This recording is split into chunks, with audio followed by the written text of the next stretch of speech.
Hi everyone, how are you? Hope all are fine. Welcome back to history class. Hope you already saw the previous chapter in the two videos we already uploaded. Hope you already saw and understood this topics and all. Today we are starting with our next chapter, second chapter in history. From trade to territory, the company establishes power. Okay, that is a second chapter in history. This is the continuation of the chapter, which we already discussed in the previous classes. Okay, that is the continuation. Seventh class, hope you remember that in seventh class we discussed about Babur, the Mughal Empire. Hope you remember that. 1526, first battle of Panipat. Babur started, Mughal Empire in India. After Babur, Humayun came. Who came after Humayun? Akbar. After Akbar, Jahangir, Shah Jahan, Aurangzeb. Okay, the ruler started from 1526 and the last powerful ruler, don't forget that, last powerful Mughal emperor, he was Aurangzeb. He's ruled up to 1707. Okay, that he is not the last ruler, don't forget that. The last Mughal ruler is Bahadur Shah Zafar, Bahadur Shah II or Bahadur Shah Zafar. About him we will study in the fifth chapter. Okay, he ruled up to 1857. We will discuss about him in at the time of fifth chapter. You have a chapter 1857 revolt or first war of independence. There we will discuss about Bahadur Shah Zafar. Okay, and Aurangzeb was the last of the powerful Mughal ruler. Okay, and he established control over a very large part of the territory that is now known as India. 1857. Okay, up to Bahadur Shah Zafar. About him we will discuss that. Okay, he was the powerful Mughal ruler, and after his death in 1707, many Mughal governors. What happened? The main ruler is died. Aurangzeb is died. Normally, what will happen? Many Zubedars, governors, and all, big Zamindars and all, they began asserting their authority and establishing regional kingdom. Okay, small kingdom they started establishing. Why? Because the Mughal authority don't have much power. He already died. Okay, and already British people came here. In the previous chapter we discussed that in 1600 they already came here. So what happened? This people and all, they made some kingdoms and all. Mughal rulers are there, but they don't have much power. That they are continuing up to 1857. Okay, that topic we will study later. Okay, so we will continue from 1707 onwards about Aurangzeb onwards. Okay, so don't forget here his period year 1707. Okay, up to 1707, powerful Mughal rule was there. Aurangzeb was the last powerful Mughal ruler. Okay, East India Company comes to East. Okay, from that topic we'll start. Hope you are ready for that. Shall I start? Okay. A new power was emerging on the political horizon, British. You know that from Europe, many people came to India. Okay, many other European countries which we already discussed. Again, we have to go through that. 1600, the East India Company acquired a charter from the rule of England. That time the Queen was Queen Elizabeth I. Okay, granting its the sole right to trade with the East India came as a small trading company. You know that from Britain in 1600, the people, those who came to India, that is actually a trading company that is called East India Company. Okay, that rule they hand over to Britain actually in 1857 only. Okay, up to that India was ruled by one company, East India Company.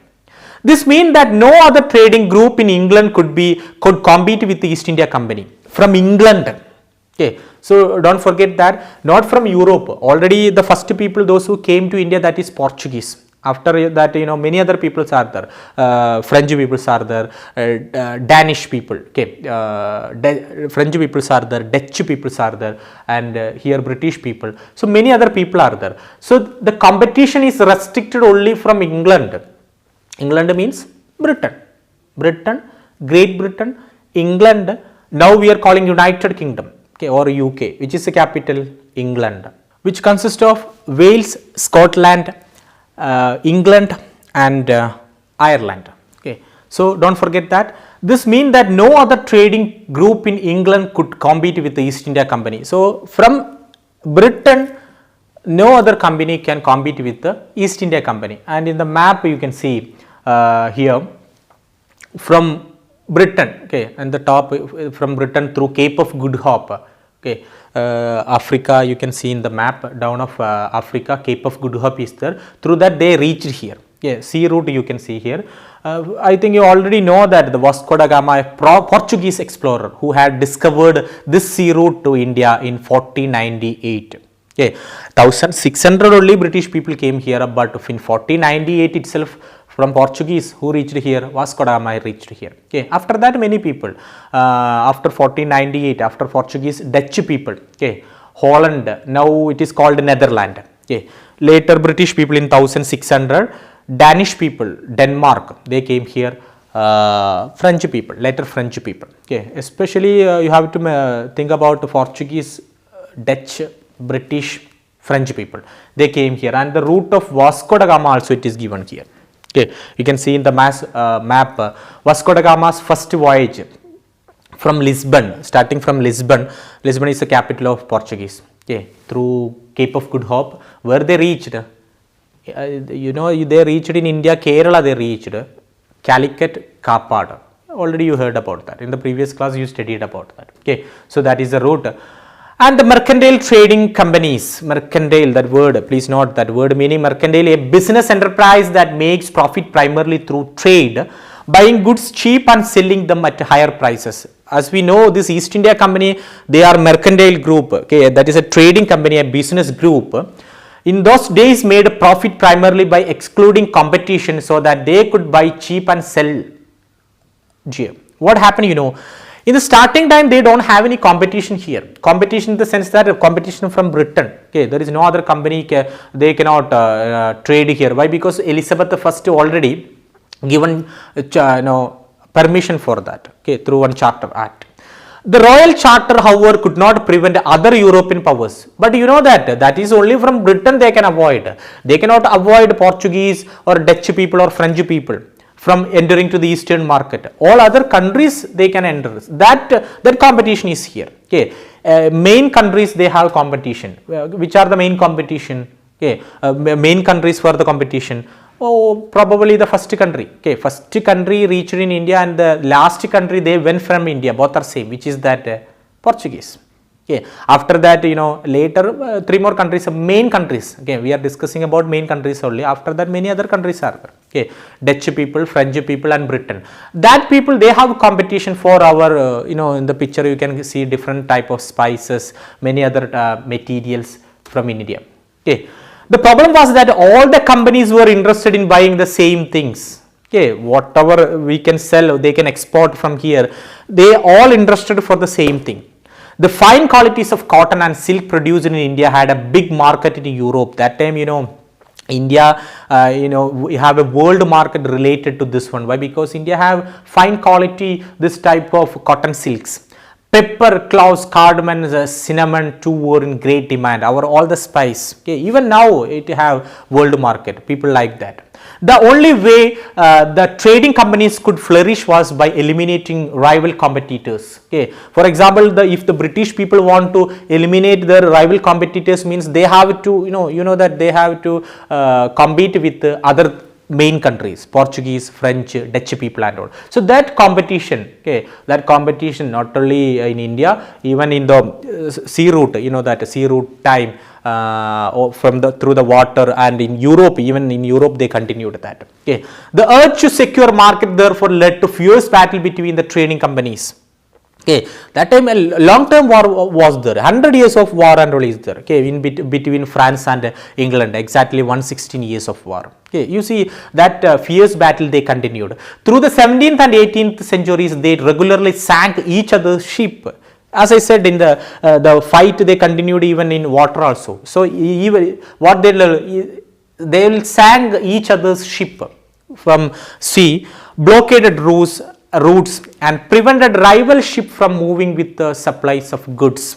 Okay, so their fight they continued in different places. Trade was carried on with arms, and trading posts were protected through fortification. Okay, so that war, that war I just mentioned about 100 years of war between France and England. That they continued here. There is a Carnatic war. Okay, Carnatic War between France and England in India. Even you see that they not only fighting from Europe, even they fight from India also. Okay, about that you have another topic that time we'll discuss about that also. Okay, East India Company begins trade in Bengal. You know that in the starting time onwards, this Bengal was most prominent area for this people, European people. This effort to fortify settlements and carry on profitable trade also led to intense conflict with the local rulers. Indian rulers, European people have some problem. Normally, you know that when they want to get permission for trade and all this European people, when they are interfering, all the problems which is happening in India, normally there will be a conflict between Indian ruler and European people. That happened here. The first factory, English factory, was set up on the banks of the river Hooghly in 1651. Where is this Hooghly? Okay, Hooghly river, that is on the banks of the this Calcutta. Okay, Calcutta city is on the banks of the river Hooghly in West Bengal. Okay, they set up the first English factory, that is in 1651. Okay, not the year, 1651.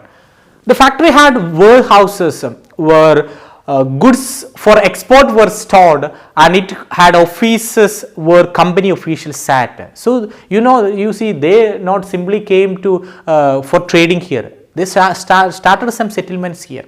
They started offices, warehouses, storehouses. They started here. Okay, because they well planned. Okay, they planned very well for how to settle here, how to conquer here, how to administrate here.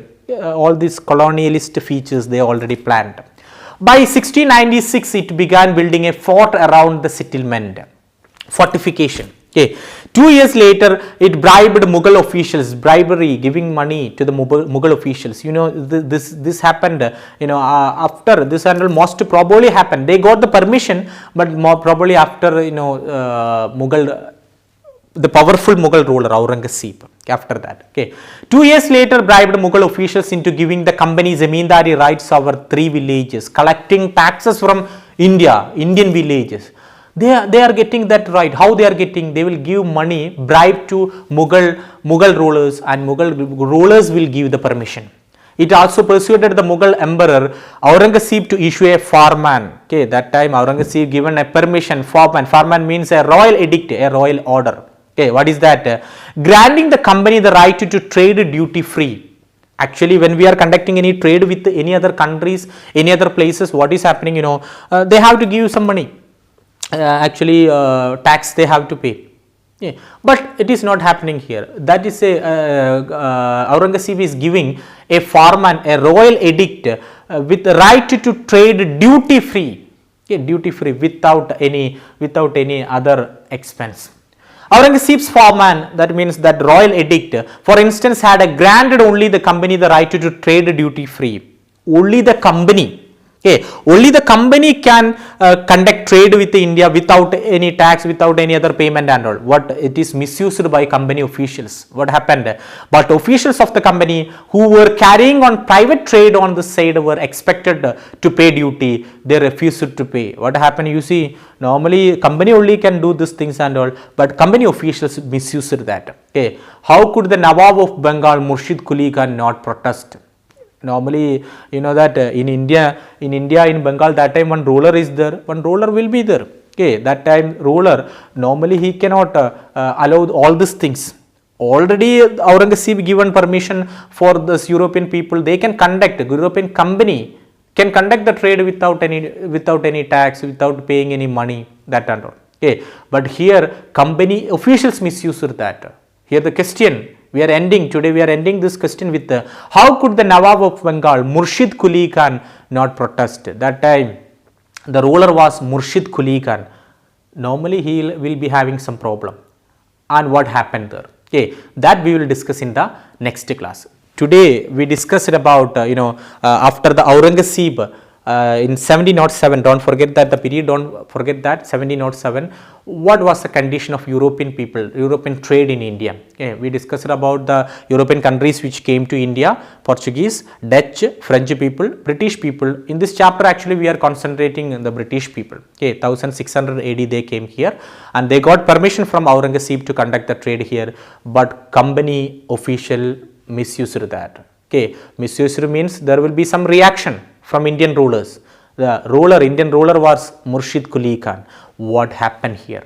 Okay, there will be a problem between European people and Indian ruler, that we will discuss in the next class. Okay, so go through the chapter, read it properly, understand it, and the remaining topic we will discuss in the next class. Till then, bye.